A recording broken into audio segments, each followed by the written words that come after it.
Howdy, Legendary Void here, and today we're doing a deck tech on a fun little combiner that I messed with a little while back.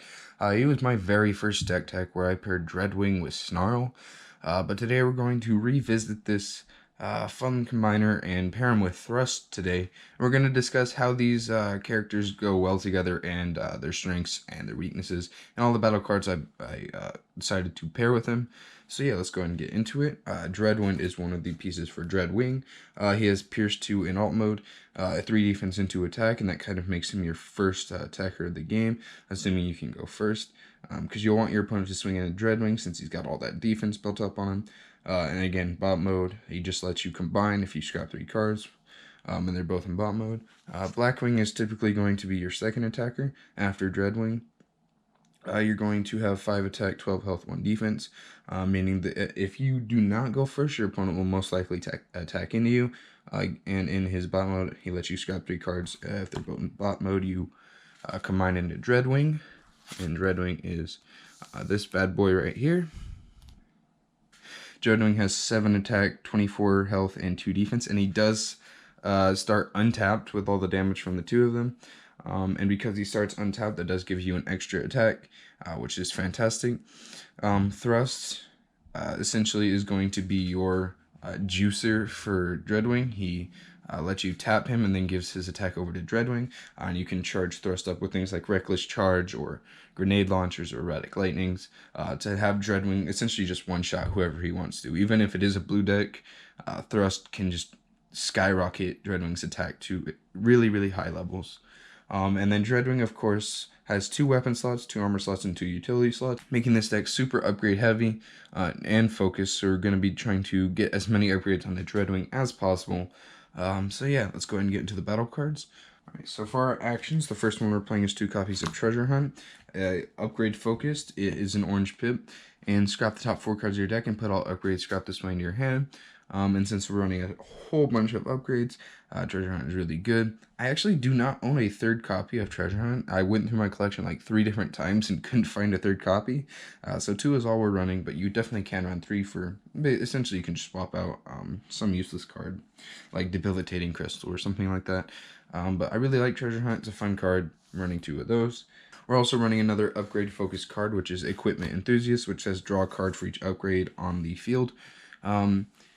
And since Dreadwing can have 6 on him, plus whatever you have on Thrust, Equipment Enthusiast lets you draw a whole bunch of cards, and it is white pips, so you do get those extra flips on offense.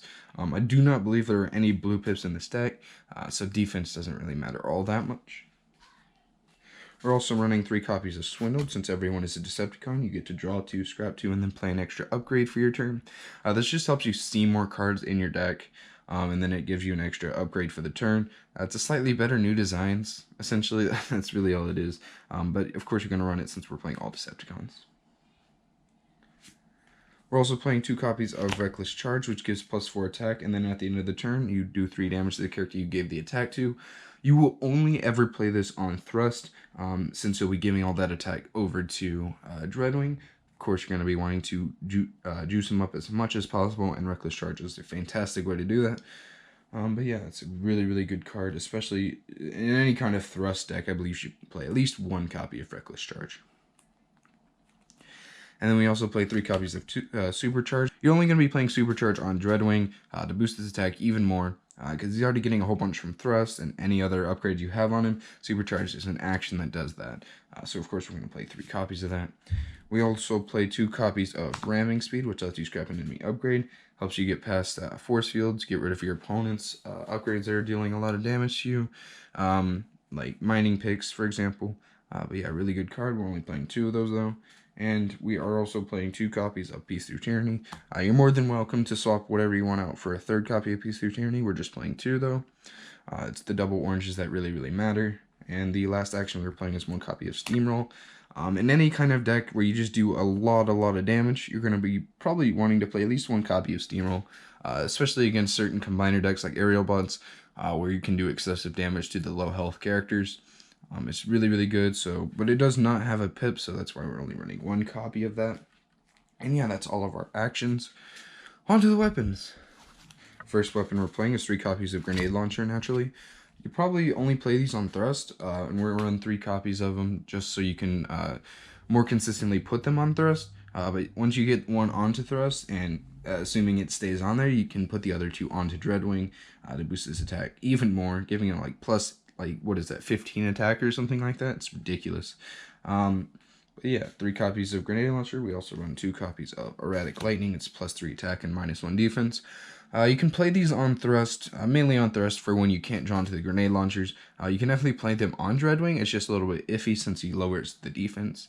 But you're more than welcome to play that on whoever you want if you can't draw into the Grenade Launchers.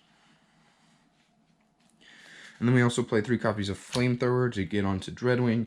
It gives Bold 2, and since Dreadwing wants a whole bunch of upgrades on him, permanent Bold 2 plus another one if you can get 2 Flamethrowers on him is really, really good.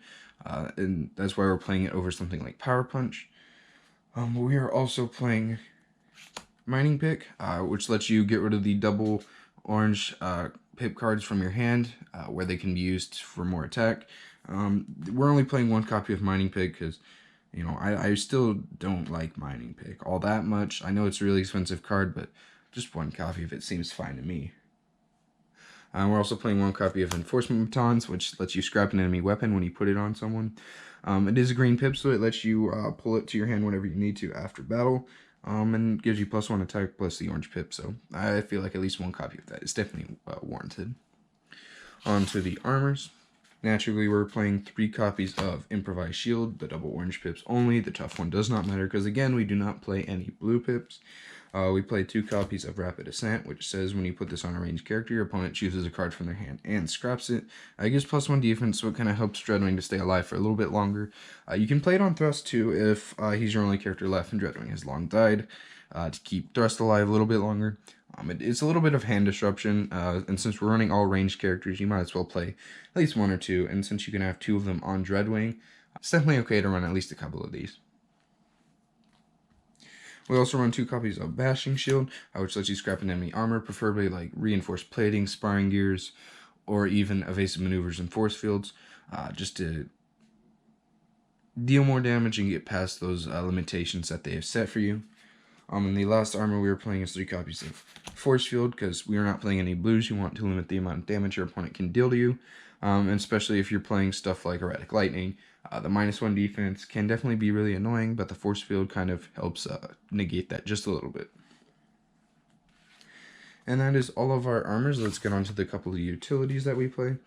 We play 1 copy of Spare Parts. Spare Parts essentially lets you scrap it instead of a armor or weapon that you have onto Dreadwing. If your opponent, for example, tries to scrap a force field that you have on Dreadwing while you still have spare parts and they use ramming speed, instead of the force field being scrapped, you would scrap the spare parts. However, if you were to lose the force field because of an attack, the spare parts does not trigger because it's not being scrapped because of an opponent's character. Or opponent's card, sorry. We play 1 copy of Datapad. Datapad is a good offensive card. It helps you get rid of those double oranges out of your hand if you really don't want them there. It's pretty good. But we're only playing 1 copy of it because I always forget to draw for the Datapad, so it's kind of annoying to have it on there and not be able to play it, but 1 copy of it just seems fine to me.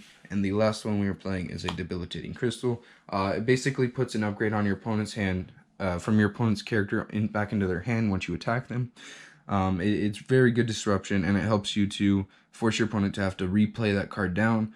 The only problem with Debilitating Crystal is sometimes that kind of helps your opponent because while you do get to pick the upgrade that's being put back into their hand, sometimes the upgrades have effects that when they get put back down, they do trigger. Something like Armed Hovercraft is one to all your guys. But yeah, Debilitating Crystal, when played right, is very, very effective. Yeah, and that's all of the battle cards. I really, really do like Dreadwing. I think he's probably one of my favorite combiners. He has been ever since they revealed him. I look forward to seeing what Wave 3 can bring to the table with him. And hopefully in the future I can get maybe a Slipstream to play with him, because I've heard Dreadwing and Slipstream play out very well together. But yeah, it looks pretty fun, and hopefully in the future we can do a battle video with this. And yeah, if you guys have any suggestions to the deck, put them in the comments below. This was basically to kind of update my old deck list for Dreadwing, because I go back and look at it every now and then, and it's so bad. It's so bad. It's crazy that that video has over 200 views, and it's just cringy watching the old version of me like screw up with a deck list so bad. But yeah, that's pretty much it. Thank you guys so much for watching. If you like this video, don't forget to whack that like and subscribe button, and as always, have a phenomenal day. Peace.